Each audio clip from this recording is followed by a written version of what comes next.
कहाँ पर चल रहे थे? हमारे पाठ का नाम क्या था? नियंत्रण एवं समन्वय। ठीक है ना? कहाँ पे पहुंच गए हम? मानव तंत्रिका तंत्र पे। आप तंत्रिका तंत्र के बारे में पढ़ चुके हो, उसका चित्र समझ चुके हो। तंत्रिका तंत्र का आपका चित्र होता था, उसमें कौन होता था? हमारा केंद्रक होता था, कोश का काय होता था, तंत्रिकाक्ष होता था, और जो आपका जो कोश का काय होता है उसमें जो गुच्छनुमा संरचना होती है उसको क्या कहते थे? ध्रुवंका। क्या कहते थे? ध्रुवंका। अब इसके बाद वो और क्या काम करता है उसको देखेंगे यहाँ पर। ठीक है, सबसे पहले हम बात करेंगे हमारा मानव तंत्रिका तंत्र कितने प्रकार का होता है? दो प्रकार का। कितने प्रकार का? दो प्रकार का। पहला होता है हमारा केंद्रीय तंत्रिका तंत्र। कौन सा होता है? केंद्रीय तंत्रिका तंत्र।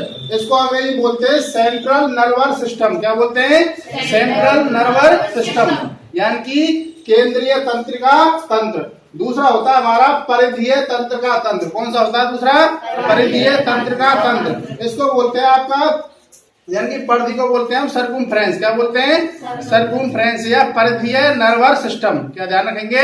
परिधीय नर्वस सिस्टम या सर्कमफ्रेंस नर्वस सिस्टम।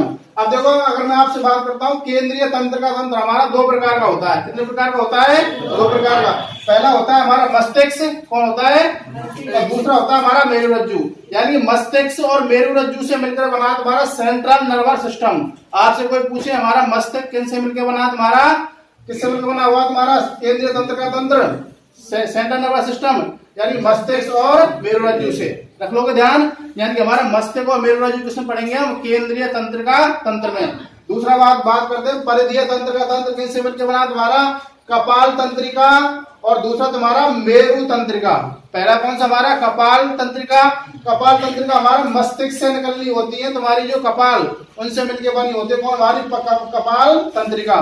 कपाल का मतलब होता है यानी कि जो हमारी ये जो आपकी जो ऊपर वाली जो ये ना स्किन बोलते हैं, इसको खाल बोलते हैं। जितनी खाल अगर तुम्हारी यहाँ से जा रही है ना, पूरी तुम्हारी पीठ पर खाल का तुम्हारे एक ही स्तर है। क्या है? एक ही स्तर है जो तुम्हारे काम में लिया जा रहा है। ठीक है भाई। दूसरा हमारा कौन है? मेरु तंत्रिका। मेरु तंत्रिका हमारी किससे मिलकर बनी हो? तुम्हारा मेरुरज्जु से। मेरुरज्जु में ना बता रखा है बार बार, रीढ़ की हड्डी तक है। कहाँ तक है? रीढ़ की हड्डी तक, यानी कि उसके आसपास जो तुम्हारा क्षेत्र है वो क्या? तुम्हारा मेरुरज्जु। अब देखो, इसमें आप सबसे पहले बात करेंगे मानव मस्तिष्क की। किसकी बात करेंगे? मानव मस्तिष्क की। मानव मस्तिष्क है मानव का मस्तिष्क सभी क्रियाओं के समन्वय का केंद्र है। इसके मुख्य तीन भाग हैं। कितने भाग है इसके? तीन भाग।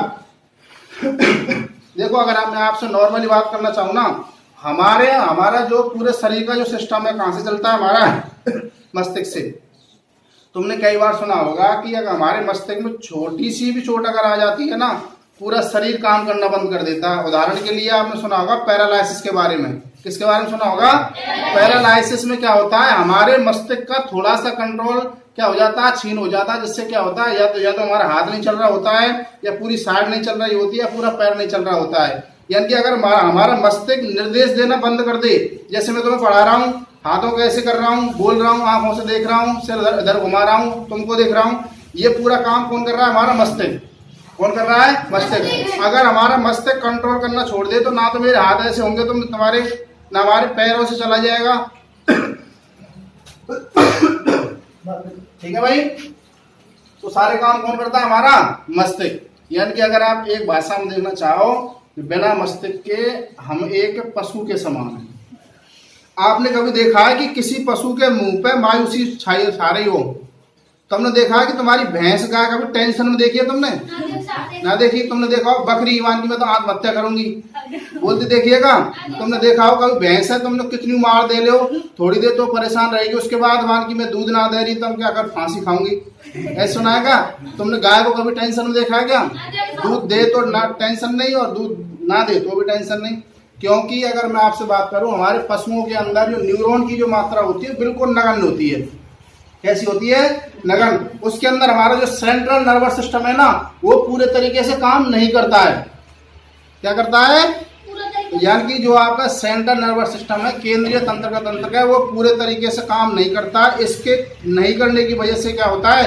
वो हमेशा कार्य मस्त रहें। उनका एक काम है चारा खाना और उसको पचाना, या कि ज्यादा दिमाग ना लगाना। आदमी क्या करता है? आदमी को भोजन भी टाइम से चाहिए, सबरी सुख सुविधा चाहिए, बढ़िया लत्ता कपड़ा चाहिए। ठीक है ना? आजकल तो मकान दुकान का ही चाहिए, टाइल लगी होनी चाहिए नीचे, आजकल बाथरूम चाहिए, समझ रहे हो बात मेरे को। यानी कि आदमी क्या है कि आदमी के अंदर क्या तुम्हारे न्यूरॉन और तंत्र का तंत्र बहुत तेजी से काम कर रहे होते हैं, इसलिए उसकी सोचने की क्षमता बहुत ज्यादा होती है। इस बात के रूप में मुझे एक उदाहरण ध्यान आ रहा है कि आपने नाम सुना हो एलियंस का, कभी इसका नाम सुना हो? एलियंस के बारे में आपने सुना होगा। एलियंस की जो साइंस है ना, हमसे 200 साल आगे। कितनी आगे? 200 साल आगे। का मतलब ये है कि अगर आज की तारीख में तुमने देखा होगा, आज से 100 साल पहले अगर हमको हमारे गांव से और कहीं बाजार जाना होता था तो कैसे जाते थे? पैदल जाते थे। कैसे जाते थे? थोड़ी सी साइंस बढ़ी तो हम किस पर चलने लग गए? हमारे साइकिल नहीं, बैलगाड़ी पे। किस पे? बुग्गी पे। बुग्गी में जाने लग गए तो कम समय लगा। पहले लगता था हमें 1 घंटा, फिर लगने लग गया आधा घंटा। फिर हम थोड़े से और बड़े हुए, क्या हो गई? तुम्हारी बन के तैयार हो गई, साइंस बढ़ी, इससे क्या बन गया? तुम्हारी साइकिल बन गई। साइकिल से लगी हमने पूरी 15 मिनट बाजार जाने के लिए। और हमारी साइंस डेवलप हुई। उसके बाद क्या आई? हमारी मोटरसाइकिल आई, इंजन का आविष्कार हो गया। तुम्हारा भाप के इंजन के जो आविष्कार किया था वो किया था वैज्ञानिक जेम्स वॉट ने। किसने किया था? इसके बाद तुम्हारे डीजल का इंजन आ गया। इससे हमको टाइम लगता है 7 मिनट ही लगे बाजार पहुंचने में। और तो और मैं आपसे बात करूं, फिर तुम्हारी क्या आ गई? गाड़ी आ गई। गाड़ियों से और कम समय लगता है। और उससे भी आगे बात करूं आपसे मैं, तो आपकी हवाई जहाज, अगर आपको अपने घर से और बाजार जाना है तो जो काम 1 घंटा को वह 1 मिनट में ही कर दे, है ना। ट्रैक्टर तो तुम्हारा क्या आगा, तो मोटरसाइकिल पे भी हल्की कहानी में आओ, ठीक है ना। इस तरीके से आपको एक बात आपको विचार नहीं आती क्या कि हमारी जो टेक्नोलॉजी बढ़ रही है, जो साइंस बढ़ रही है, उसी तरीके से हमारा क्या है कि शरीर से काम करने का काम क्या हो रहा है? कम हो रहा है। मस्तिष्क से काम करने का काम ज्यादा हो रहा है। बात समझ में आ रही है? तो मेरा कहने का मतलब, अगर मैं बात करूं आपसे एलियंस की, तो हम तो क्या खाना खाना पड़ता है जब जाके चलते हैं, डीजल करना पड़ता है गाड़ी में या मोटरसाइकिल में जब चलती है वो। एलियंस के बारे में ऐसा माना जाता है कि वो क्या करते हैं? सीधे सूर्य के प्रकाश तरफ देखते हैं और सूर्य के प्रकाश क्या करते हैं? एनर्जी, जैसे तुम्हारी बैटरी चार्ज होती है ना, ऐसे सूर्य के प्रकाश से वो एनर्जी ले लेते हैं। और एनर्जी लेते ही अगर उनको काम करना है, सपोज करो आपको उनको यहाँ से और दिल्ली जाना है या यहाँ से बम्बई जाना है, तो वो सोचते हैं कि मुझे बम्बई जाना है, तो इतना बोलता है ना बम्बई जाना है, इतनी देर में बम्बई पहुंच जाए वो। उनको कोई सामान लेके आना है, कोई काम करके आना है, इतनी देर में काम करके आ जाओ। उनकी साइंस इतनी ज्यादा तेज है, हवाई जहाज भी फैलेगी उनके सामने। बात समझ में आ रही है? तो एलियंस की साइंस माना जाता है 200 साल आगे। किसी काम को वो सोचते हैं कि मुझे यहाँ से कहाँ जाना, कर्नाटक जाना, तो कर्नाटक वहां हमने तो कहीं कर्नाटक जाना है, इतने बोलने पर वो कर्नाटक चला कर आ गया। तो साइंस का इतना तगड़ा खेल है। साइंस बहुत बड़ी चीज है, धीरे धीरे आप समझोगे। अगर आपसे मैं बात करूं आयुर्वेद के हिसाब से, भगवान राम के टाइम पर जो पुष्पमान चलता था ना, आपने देखा होगा रामायण में, महाभारत में, आंख ऐसे बंद करते थे और आंख बंद करके क्या करते थे? आह्वान करते थे। जैसे उसको अपनी माँ से बात करनी होती थी तो आंख बंद करके सीधी माँ से बात कर लेते थे। आंख बंद करता था कौन? अर्जुन। और सीधा किससे बात कर लेता था? भगवान श्री कृष्ण से बात कर लेता था। आंख बंद करता था अर्जुन, किससे बात कर लेता था? द्रोणाचार्य, अपने गुरु से बात कर लेता था। क्योंकि उस टाइम की जो साइंस थी ना, वो बहुत तगड़े लेवल की थी। कैसी थी? बहुत ही तगड़े लेवल की, बहुत बड़े लेवल की थी। उस साइंस की अभी हम कल्पना नहीं कर सकते, क्योंकि हम भौतिक जीवन में क्या संबंध है? आदमी ध्यान करता नहीं है, मन किसी का भी कंट्रोल में है नहीं। बस समझ में आ रही है? तो ध्यान करना या भक्ति करना, जो पहले क्या संत होते थे ना, वो ध्यान करना सिखाते थे, हमारे मस्तिष्क को एडजस्टमेंट करना सिखाते थे। आदमी सिर्फ आंखों को देख के बता देता था कि ये तुम्हारे अंदर ये रोग है। सन 1800 से पहले अगर मैं आपको जानकारी दूं ना, आज की टाइम के जो नाई है, कौन है? नाई। ये उस टाइम के सर्जन थे। कौन थे? सर्जन का मतलब होता है किसी चीज को, किसी जानवर को या आदमी को चीड़ फाड़ कर उसका ऑपरेशन करना। बात समझ में आ रही है? तो एक्चुअल में जो नाई फिलहाल बने पड़े हैं ना, ये पहले कौन है? सर्जन है, मतलब एज ए डॉक्टर है पहले ये। आ रही बात समझ में? तो ये सारी बात तुम्हारी हिस्ट्री में आपको जो है ध्यान रखनी चाहिए। अब देखो भाई, हमारे मस्तिष्क के कितने भाग होते हैं? हमारे 3 भाग। पहला होता है हमारा अग्र मस्तिष्क, दूसरा होता है हमारा मध्य मस्तिष्क और तीसरा होता है हमारा पश्च मस्तिष्क। अग्र मस्तिष्क की मैं आपसे बात करूं, आपका ये वाला पार्ट आगे वाला, ये अग्र मस्तिष्क हमारा सबसे बड़ा भाग है। यानी यहाँ से लेकर यहाँ तक तुम्हारा ये पूरा, ये क्या तुम्हारा अग्र मस्तिष्क है। इसके पीछे क्या होता है? मध्य मस्तिष्क होता है। जस्ट पीछे कौन होता है? हमारा पश्च मस्तिष्क होता है। ठीक है भाई? अब मैं सबसे पहले बात कर रहा हूं तुम्हारा अग्र मस्तिष्क के बारे में। ये क्या होता है? ये है मस्तिष्क का सबसे अधिक जटिल का मतलब होता है कॉम्प्लेक्स, यानी सबसे कठिन क्षेत्र है ये। जटिल एवं विशिष्ट मतलब स्पेशल भाग है तुम्हारा, ठीक है ना। यह प्रमस्तिष्क भी कहलाता है, इसका दूसरा नाम क्या तुम्हारा प्रमस्तिष्क भी है। इसकी अगर बात करता हूँ कार्य की, तो मस्तिष्क का मुख्य सोचने वाला भाग है। आप जैसे तुम मेरे बारे में सोच रहे हो, तुम किसी माता पिता के बारे में सोच रहे हो, अपने भाई बहन के बारे में सोच रहे हो, तो ये सोचने का जो काम करता है ना, वो कौन करता है, हमारा प्रमस्तिष्क या फर्स्ट वाला मस्तिष्क या अग्रमस्तिष्क, ठीक है। दूसरी बात क्या है, यह ऐच्छिक क्रियाओं का नियंत्रण करता है। ऐच्छिक क्रिया मतलब ये कि तुम लिख रहे हो, खा रहे हो, पी रहे हो, लड़ रहे हो, उठ रहे हो, ये सारी क्या तुम्हारी ऐच्छिक क्रियाएं जिन पर तुम डायरेक्ट कंट्रोल कर सकें। जैसे तुम किसी से लड़ रहे हो, मैंने बोला ना लड़ना ठीक नहीं है, तो क्या करोगे आप, समझ जाओगे, लड़ोगे नहीं, तो ये क्या होगी तुम्हारी ऐच्छिक क्रिया हो गई। अनैच्छिक क्रिया क्या होती है, जैसे मुझे खांसी आई तो क्या तुम्हारी अनैच्छिक रुकेगी नहीं, मैं कह दूंगा खांसी आ रही नहीं, रोको, डट के खांसूंगा, ऐसा थोड़ी हुआ है। खांसी अगर आएगी या नकार आएगी तो डायरेक्ट आएगी, इसलिए क्या होती है वो अनैच्छिक क्रिया होती है। जैसे दिल की धड़कन है तुम्हारी, मैं कहूँ दिल से भाई थोड़ी देर रुक जा, बाद में धड़क लीजिए, ऐसा होता है क्या, वो तो धड़कता ही रहेगा।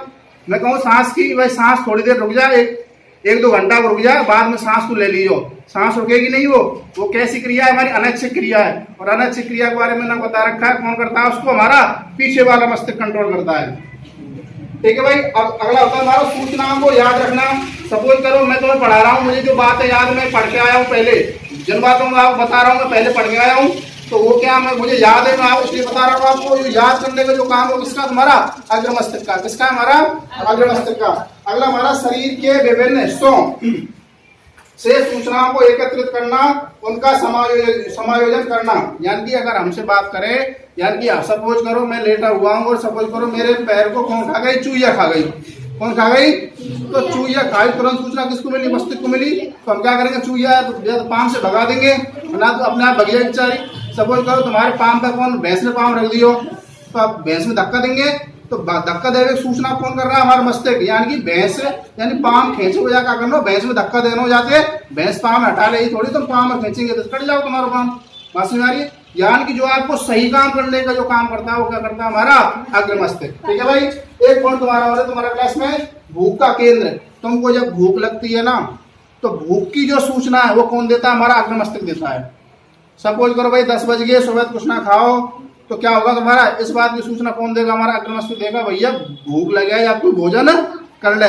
और एक बात मैंने आपको पहले बता रखी होगी कि आप बहुत से खाना खाते हो, बहुत से क्या है, ज्यादा मतलब क्या हो जाए, मोटे हो जाए, उसका कारण क्या होता है कि हमारे जो पेट से और मस्तिष्क को जो सूचना पहुंचती है कि पेट भर गया, खाना खाना बंद कर दो, इस सूचना को पहुंचने में 20 मिनट का टाइम लगता है। कितना टाइम लगता है, 20 मिनट का। यानी 20 मिनट में हमारे पेट की सूचना जो कहाँ तक पहुंचती है, मस्तिष्क तक, कि पेट भर गया, खाना खाना बंद कर दे। और हम क्या करें, 20 मिनट से पहले ही 10-12 रोटी में लपेट जाए। इस तरीके से आपको ये सारी बातें ध्यान रखनी है अग्रमस्तिष्क के बारे में। बाकी